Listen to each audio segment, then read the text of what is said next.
Dow goes positive for 2020. Holy cow. Never thought I would be seeing that one this year. Guys, welcome to Market Recap. I am Dan Hodgman, joined by John Doherty. JD, what a day, right? Incredible. Another incredible day.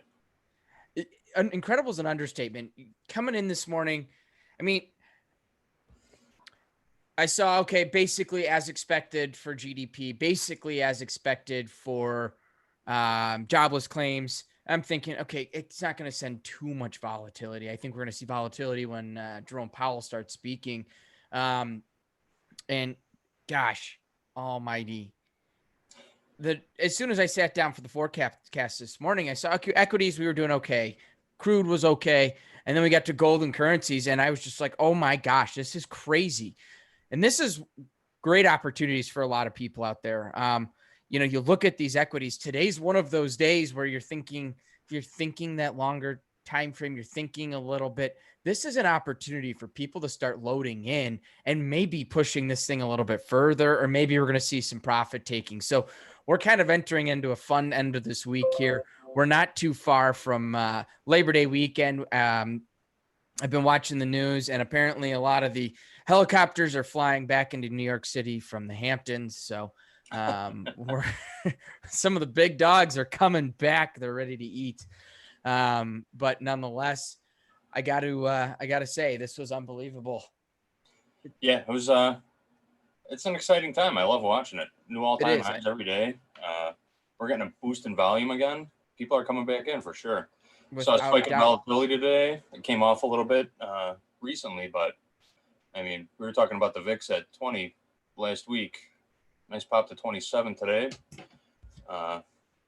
People are interested in these markets for sure. People are coming. I mean, it's happening. You got Tesla. Jack told me today, Tesla per market cap, per car they sold last year. The average price of a Tesla, I don't know, 50, 60, 70 grand, somewhere around there. But if you were to look at market cap versus number of cars sold last year, each car's worth $1 million. It's crazy. I mean, JD and I were just talking before we clicked live. We're looking at S&Ps. We're like, man, we're looking at levels that this thing could go to. I threw out a crazy number. I mean, my number's asinine. But 3690 is like the first area I started to see some of my models coming into play. You were talking what, 35 something?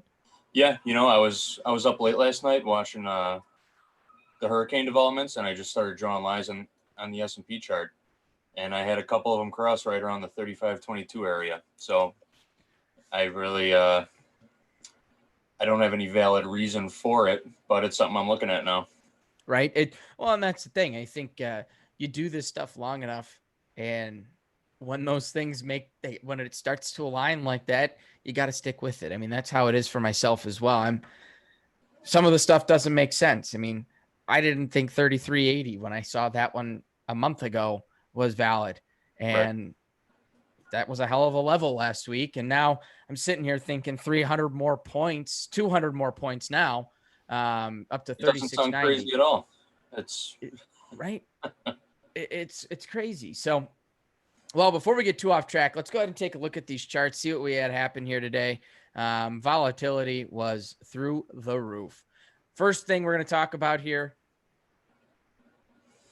is crude oil, right? So crude oil this morning, we opened up and we said, look, the first place we got to keep an eye on is this weekly kickoff high up here at 43.40.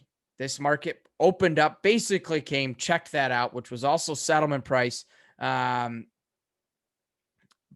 that market broke down and came right to a level that we talked about this morning, 42.60. Yeah, we pushed through that a little bit, but opportunity finally showed back up a couple more times at that 42.60. So our range this morning, we talked about this afternoon, this morning, traded out throughout here all day. And this is going to be a very volatile market with everything going on as it applies to Hurricane Laura right now down in the Gulf of Mexico. I know there's all the oil drilling has kind of ceased.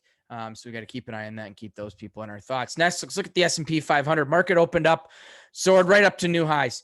I'm going to toot my own horn a little bit here this morning. I know this morning on the forecast, I told you guys it's going to take me some time to really start getting some ideas as this market goes higher. And so at about 8:45, the first level I saw, I said this morning to Michael Patak was 34.98. I said I'm starting to see something there. So maybe there's an opportunity at 98.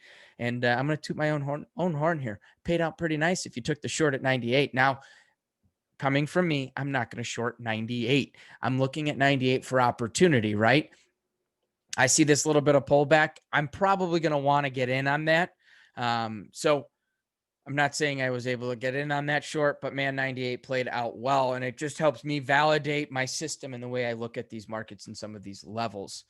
Next, let's go ahead and look at the NASDAQ. Not as strong as the S&P 500 here today. We checked 1,200 or 12,000. Yes, 12,000. We checked 12,000. Sellers really kind of resisted us there, but we're still seeing really good volume come in as these markets continue to move higher. That's good for the auction process. That means we have a strong market still continuing. This market came up to 12,000, rejected pretty quickly, and we traded right to both extremes of yesterday's value area. So that was kind of that range that this market fell within and created some good opportunity there. Next, gold. Hell of a move here. Hard to trade. To even try and define what we're looking at here in gold, this was really difficult. I said this morning, I said, look, I like 35 to the downside. 35 was a pivotal area. It was a little bit of resistance. It was a little bit of support. But trading this after the initial move to 35 was really difficult, right? We saw this is one of the biggest two-way moves we've seen in gold in a very long time, rallying all the way up to 87, breaking all the way down to 14. Huge move here because of the numbers that came out. And I'll be honest with you, just tough trade. If you happen to be on the right side of this is where you're just looking for that quick money, get in and get out. That's about the best we can talk about this one right now. And the same goes for these currencies. Coming over here, looking at the euro, all the way up to 119.06, all the way down to 117.65. Again, huge range. Have not seen a range like this in quite some time in the euro. Just for perspective, we talked about it this morning and we said, look, our low is down here, 117.95. That actually worked out kind of nicely, gave us some opportunity down at 95. We did say our high was up here at 118.43. So once this market kind of accepted a little bit of a range, our ranges worked and we were able to trade to that. But nonetheless, again, extremely volatile. This is not stuff that we want to even work on trying to trade these moves because it is so difficult. And then the same here goes for the yen. Huge range for regular trading hours. The other day, we started drawing on a little bit of a downtrend line to get an idea of where this market may see some rejection. We blew right through that by quite a bit. But this market finally broke down throughout the rest of the day, and range was quite intense. Level 2 is mentioning, can we take a look at EX Globex profile from yesterday? Absolutely. Let's just take a glance what you're talking about here, LT.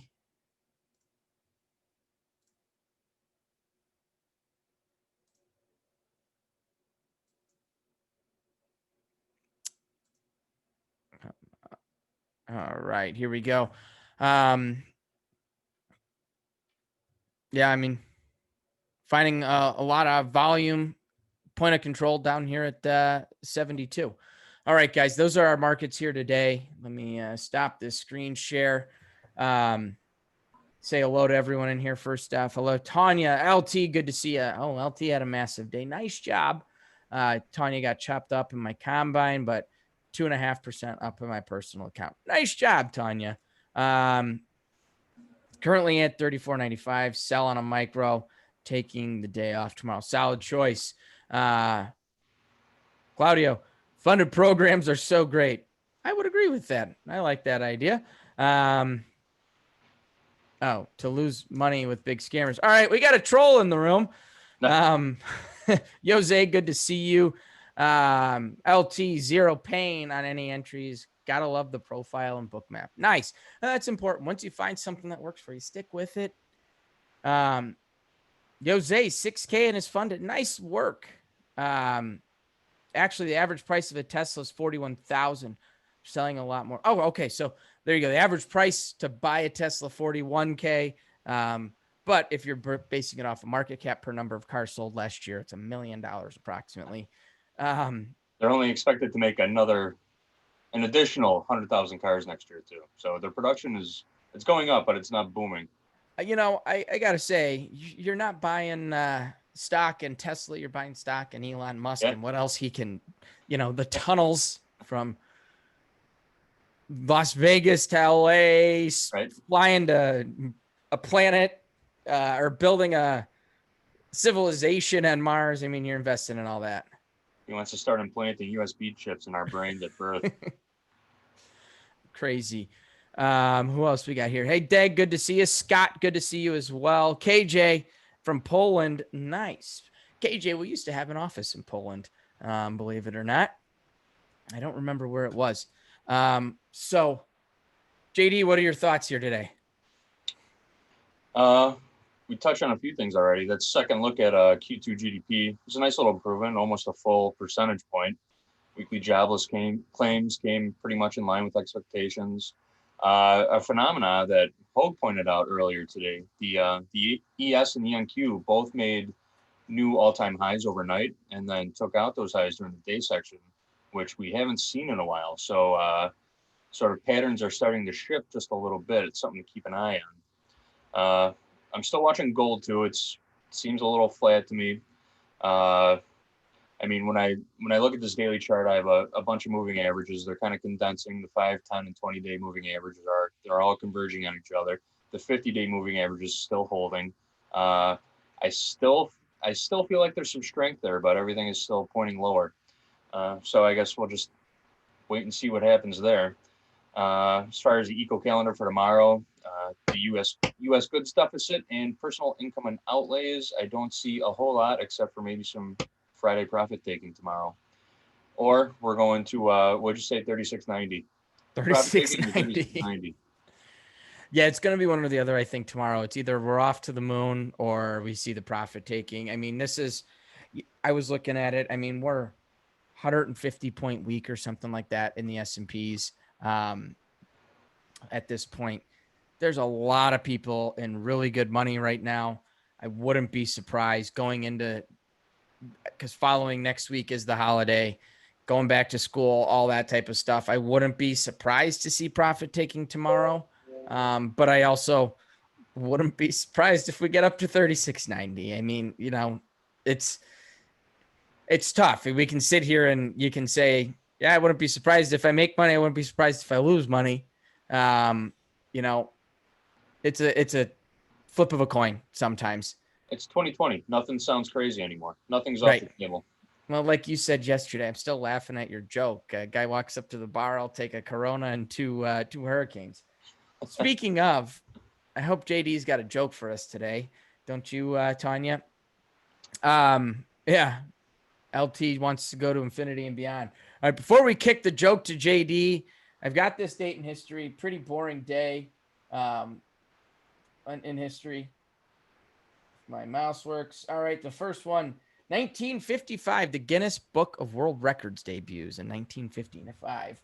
I don't know about any of you guys, but I remember growing up and I had a blast thumbing through Guinness Book World Record books, learning all that stuff, and the world's longest fingernails and hair and the tallest man in the world.